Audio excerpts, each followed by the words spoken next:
Alright guys, thanks for tuning back in. This is the back 9, holes 10 to 18 of Thrill Hill. This is the fly through and OB description. Okay, hole 10 has OB down the left side as well as a mandatory.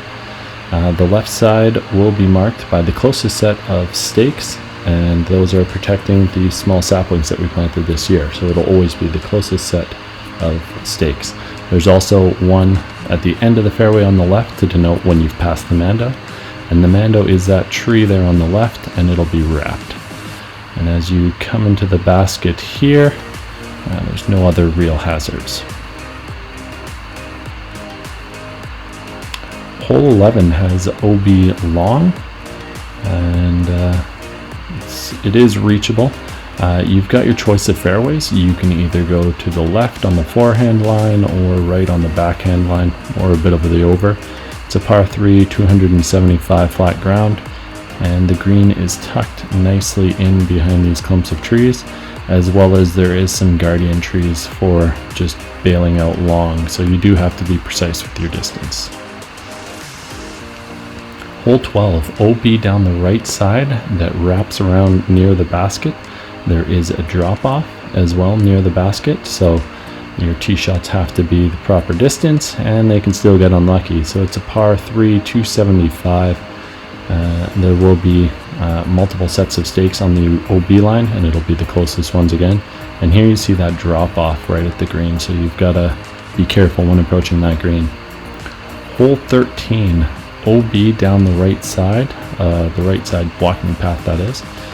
It's a par 3, 245 feet, down 25 feet. This is one of the easiest holes on the course, so you will want to birdie this one. But on gusty days, it can swirl in this little gap down here.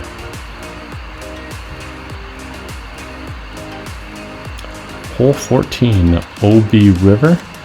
There is a drop zone on the other side. If you wish to play from there, you can proceed to the drop zone immediately without throwing, but you will be throwing your third shot from there. There's also an OB road up high past the basket.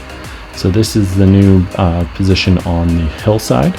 So it takes it's about the only S-curve that we really require on this. If you want to attack the basket, a lot of people just bail out to the bottom of the hill. Rollaways are quite common on this, so make sure you're planning your angles when you're attacking the basket. Hole 15, OB walking path down the left and OB road on the left up near the basket. There is a river OB on the right, but you won't see that come into play. There's also a pond long of the basket that is playing casual. I don't know why I flew so high here, but that bush on the left is called Narnia, and it is not fun to be in, as well as you see this slope here that drops off drastically behind the basket. Definitely a case for rollaways there. Hole 16, another elevation drop. It's a par 3, 300 feet, down 25 elevation. There's an OB road on the left. There's also an OB lake to the long right of the basket, but that usually doesn't come into play, but you can see it there. And so it's really a forehand that's dropping into this. It's blind from the tee, so when you clear it, please yell back that you've cleared the hole. Hole 17, there is a mando on the farthest left little tree there, just keeping you honest to go down the gap here. There's also that lake on the right, that is also OB. Par 3, 205 feet, just a nice little tunnel to throw down, and yeah. Hole 18, 2-pin locations. We'll be playing to the B location, I believe. OB road on the right. This one's back up the hills that you just dropped down. So par 3, 260 feet plus 20 in elevation.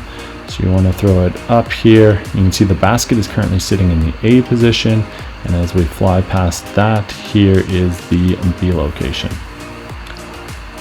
Alright guys, I hope this helps, and have a good round.